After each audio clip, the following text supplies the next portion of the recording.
Day 231. The air smelled different this morning. Not like in the cave. Not like earth and stone and damp silence.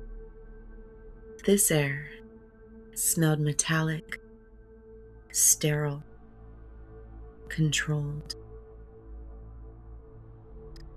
They moved us before sunrise. No words, just gestures. Hands bound, heads down. We walked in a long line through a narrow corridor of fencing and floodlights. I could hear the hum of generators, the soft crackle of radios, boots on gravel. No one spoke. Some cried quietly. Others stared ahead like they had already left this world. I tried to memorize everything. The towers, the cameras, the way the sky looked behind the wires. Because I didn't know if I would ever see the open sky again. They processed us one by one. Names, scans, questions. Not about who we were, but about what we believed. It wasn't hidden anymore. It wasn't subtle. They asked plainly, "Will you comply?" Some nodded immediately. Relief washed over their faces like they had just been handed life itself. They were marked and sent to the right. Others hesitated. Those ones were taken left. I was taken left. The room they brought us to was smaller. Concrete walls, dim lighting, cold metal benches. No windows, just silence. A man sat beside me, older. His hands trembled, but his eyes were steady. He didn't look at me when he spoke. Then he said, "They can't touch what belongs to him." I swallowed hard. I hadn't realized how much I needed to hear that from another believer.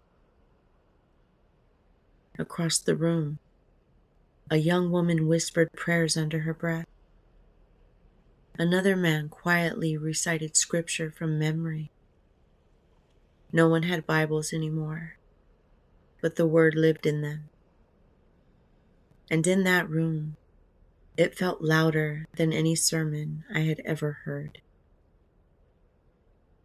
I remembered what was written. "If the world hated you, ye know that it hated me before it hated you." This wasn't chaos. This wasn't random. This was exactly what he said would come. The doors opened again. A guard stepped inside and read a list of names. Two people stood. One of them began shaking. "I changed my mind," he said quickly. "I'll comply. I'll do it." They looked at him for a moment, then let him out anyway. The door closed. No one spoke after that. Fear moved through the room like a cold wind. But something else moved too. Peace. Not the kind the world gives. Not comfort. Not safety. Just the quiet knowing that this life was never the end. I leaned back against the wall and closed my eyes. For the first time since they took me, I wasn't afraid of what they might do. Because the worst thing they could do was send me home. And to be absent from the body is to be present with the Lord. The lights dimmed again. Night fell outside somewhere beyond the concrete. I don't know what tomorrow holds. I don't know if my name will be called next. But I know this: I will not bow, even if my voice shakes, even if my knees tremble, even if my last breath is taken in this place. Jesus did not deny me. I will not deny him. If you're reading this, stay strong. Do not trade eternity for a moment of safety. The world may promise peace, but only Christ gives life. They are coming back soon. I can hear footsteps again in the hallway. Lord, give me courage.